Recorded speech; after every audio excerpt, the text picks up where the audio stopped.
war.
Ships are sinking. Men are dying. It is September 1939. While German panzer divisions race toward Warsaw, the German Navy, powerful, efficient, its morale high, prepares for a greater, more decisive struggle, the Battle of the Atlantic. Hitler's admirals know that command of the sea means the death of Great Britain and victory in Europe. They also know if the stronger Royal Navy bars the way on the surface, victory may be won in the depths. At the outbreak of war, they begin expanding their U-boat fleet by as much as 1,000% a month. Germany's ablest scientists and technicians concentrate on perfecting the submarine, multiplying its range and deadliness. For fascism to survive, it must kill. The time has come, and Hitler hurls his U-boats into the Atlantic to ravage and destroy. The elite of the Nazi Navy, its best commanders, its most highly trained crews, man the submarine. To them falls the crucial mission of isolating Great Britain, of severing the arteries that feed her. If enough of England's ships are sunk, the issue will not be in doubt. England starves, Europe dies. As war begins, England expands her now hopelessly inadequate merchant marine. In addition, hundreds of escort vessels are desperately needed to protect the cargo ships. For months to come, they will be pitifully few.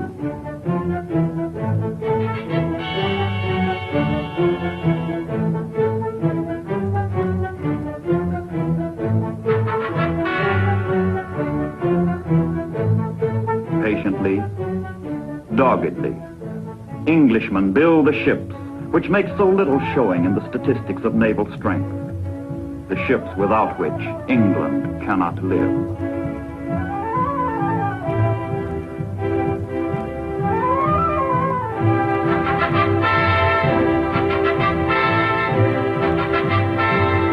Canada's men and material enlist in the cause of decency and survival. Canada is quick to act with all her means. Precious goods from her farms and arsenals are loaded aboard ancient, poorly armed merchant ships.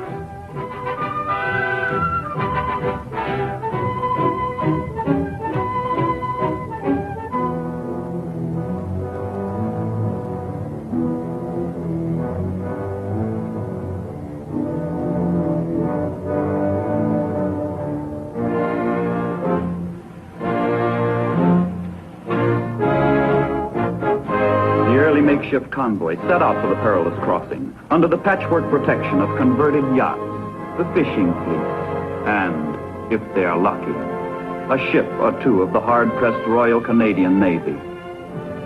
The sailors are sustained chiefly by the knowledge that the sea is wide and the U-boats cannot cover every mile of every route. It's a pitiful, feeble way of making war, hoping, pray to dodge the enemy.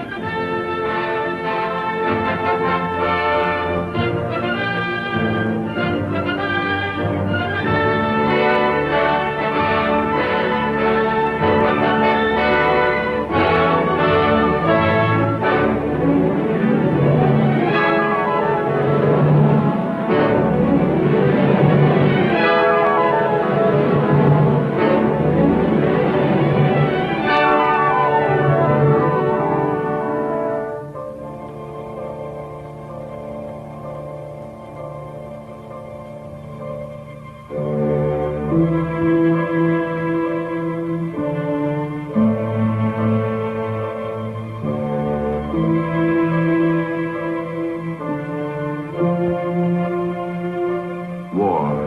can be tedious, boring.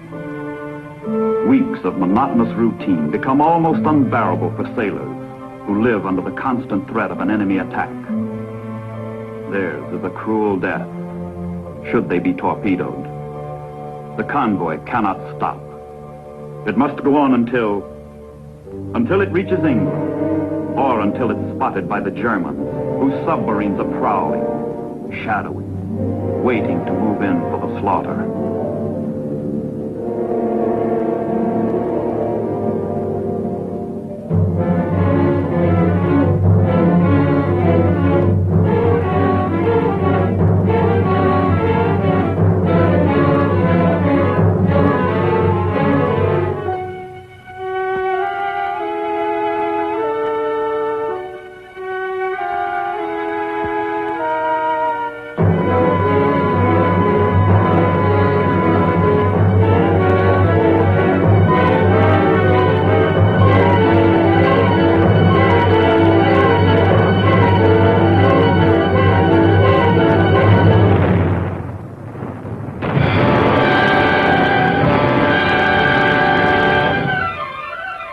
Feeble escorts fight back, but are seldom effective.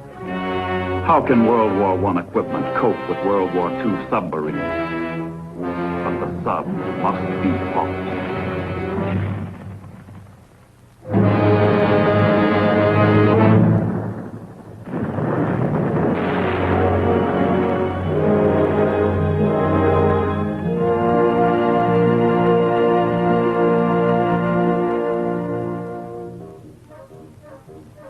If the war at sea is deadly, the war on land seems phony. The Sitzkrieg is on, fought with propaganda balloons and leaflets, slogans and serenades.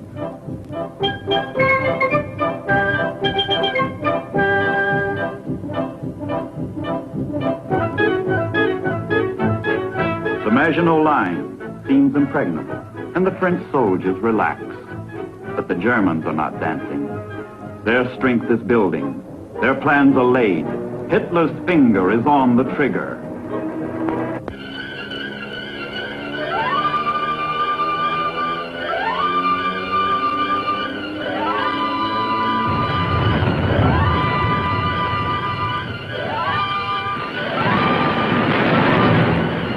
Holland is crushed.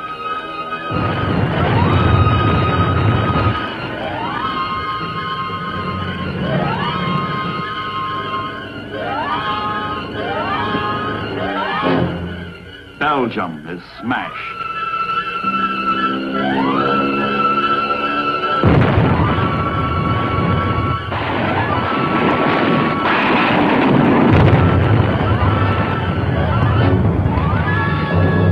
France is broken.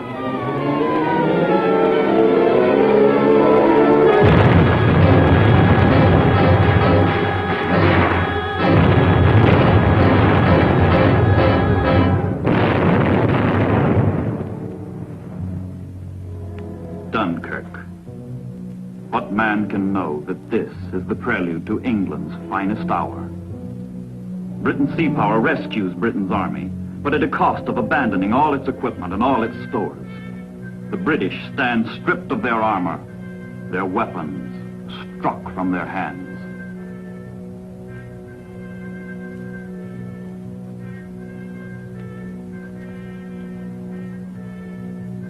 It is the hour of catastrophe. It is the hour of the Brown Triumph.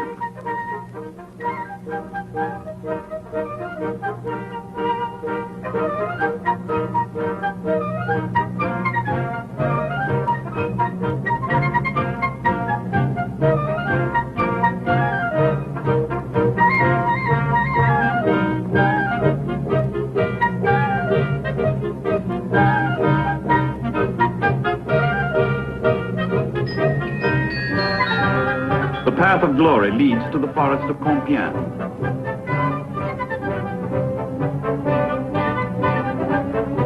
with vulgar histrionics, the Nazis staged France's humiliation in the same railway car where the Germans capitulated 22 years earlier. The French surrender, and it is Hitler's turn to dance.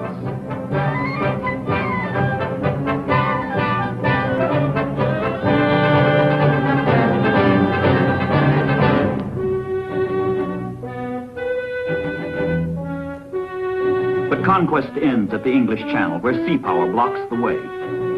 Yet, with the French ports in German hands, the striking power of the Nazis grows enormously. The enemy moves into powerful new positions that menace England's very shores. Now the submarine bases are a mere night's run from the ship lanes that sustain England's life. Now the U-boats are at England's throat. 6 weeks of blitzkrieg has made them 10 times as dangerous as before. 20 times as potent.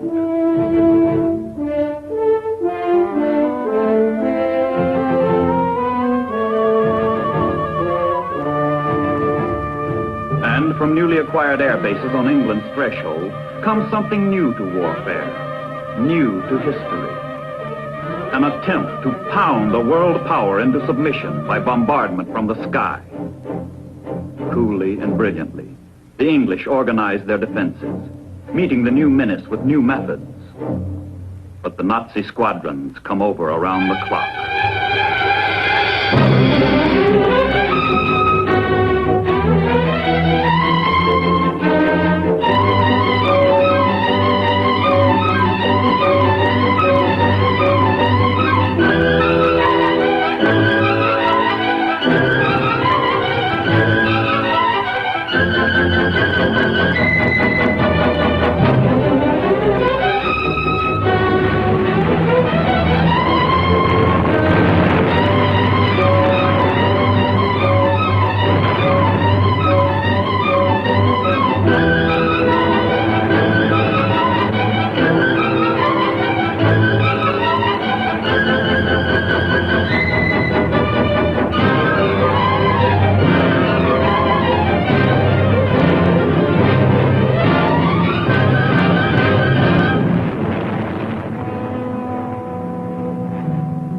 By caring not how she expends her blood, sweat, and tears, England stands firm.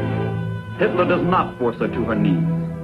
A democratic people win the Battle of Britain. But for Britain's leaders, the situation remains desperate. If freedom is to survive in the old world, the new world will have to act.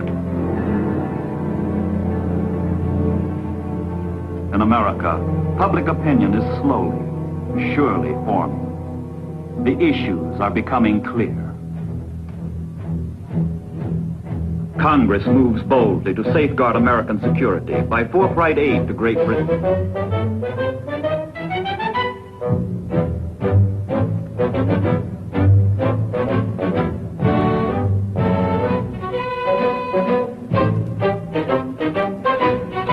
The British Navy needs destroyers, needs them badly. America has many left over from World War I. Stopgap strategy in the Battle of the Atlantic calls for an exchange of destroyers for British bases in the Caribbean and the Atlantic. Step by step, America begins forging her armor. The absolute necessity for naval strength is demonstrated by Britain's plight. America needs not one, but 2 navies. One to guard the Atlantic, the other to counter aggression in the Pacific. The shipyards begin working treble ships. Merchantmen, warships, auxiliaries begin sliding down the ways in increasing tempo. All-out production becomes the goal throughout the land. The pace of preparedness quickens.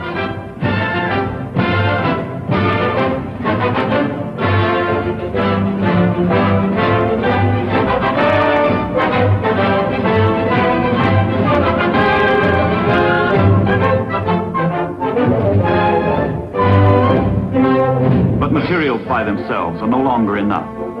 From coast to coast, the barracks go up by the thousands to receive draftees by the hundreds of thousands. Far-off areas become vital to the United States. Greenland lies at the crossroads of the North Atlantic. In In May of 1940, she asked United States protection.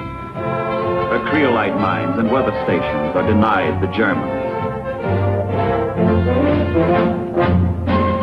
American Marines move into Iceland a year later, relieving the British garrison there. The Leathernecks forestall the German threat. Whoever possesses Iceland holds a pistol pointed at England, the United States, and Canada.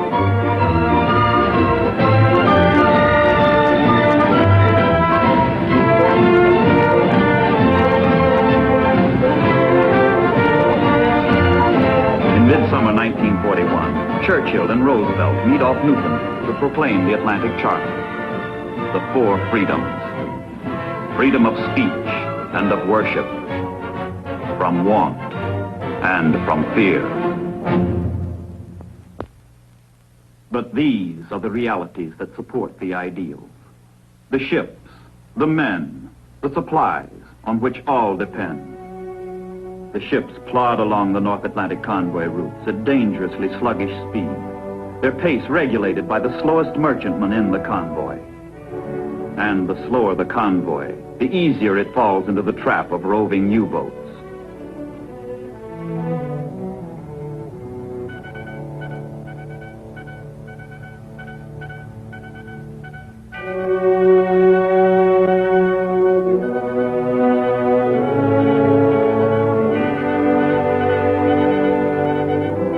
The shortest course to Europe lies across the North Atlantic.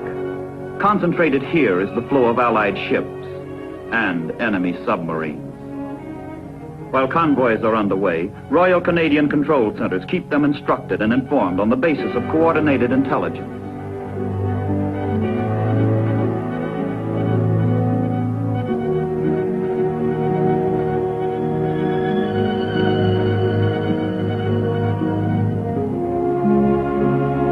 At sea, protection is weak, the menace grave. Around the rim of the convoy, the escort vessels keep station, herding the merchantmen toward their destination. In September 1941, the United States Navy joins the British and Canadians in protecting the convoys half their way across the Atlantic. American sailors are in the shooting war, though their country is not.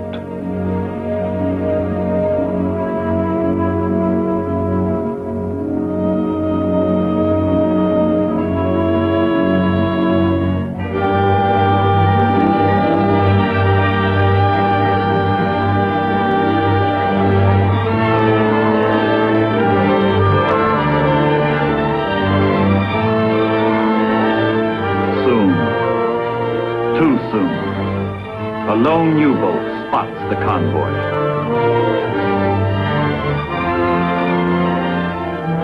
Its mission is to plot the convoy's course and speed and relay the information by radio to German naval headquarters on the French coast.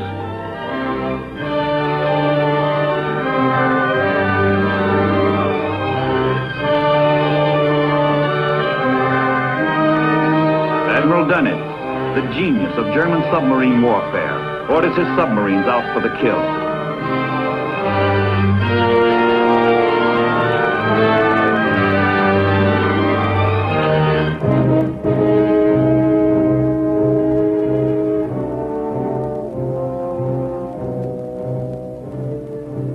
The U-boats in the area of the convoy are alerted and directed to an assembly point where they coordinate into a unified striking force known as a wolf pack.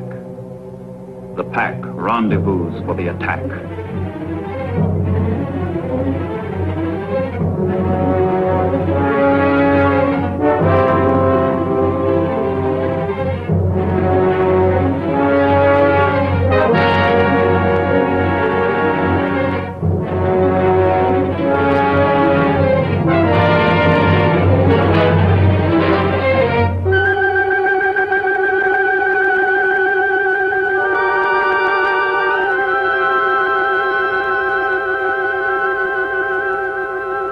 The convoy is on guard. Sonar, ASDIC as the British call it, sends a sound wave into the depths, searching for a return echo from the enemy.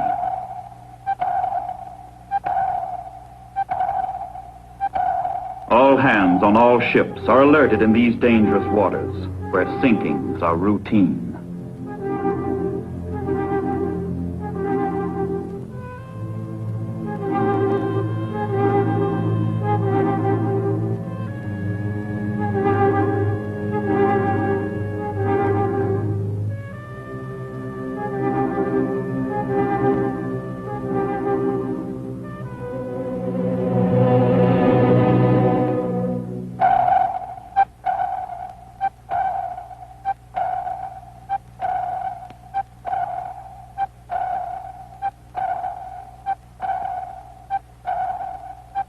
Contact.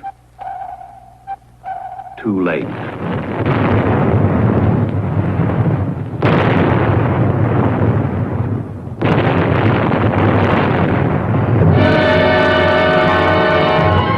Man your battle stations.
The battle is over. Home are the victors, home safely from the sea. They have brought England a little closer to starvation, closer to defeat. Triumph and glory are theirs.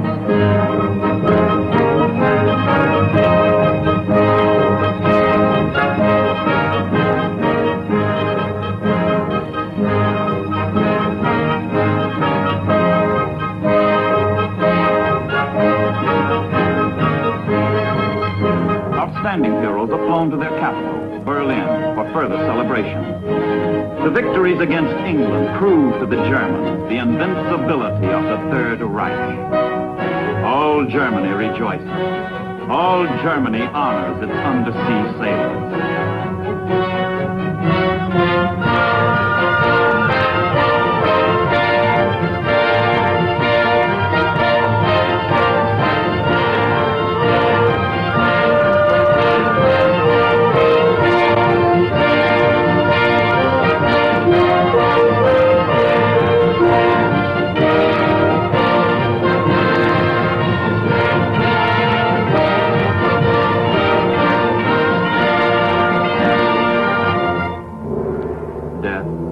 And destruction are the cause of the celebrations. Even before the United States enters the war, the bottom of the Atlantic is a formidable cemetery of Allied ships. But there are no tombstones in the sea, only the drifting remnants of disaster.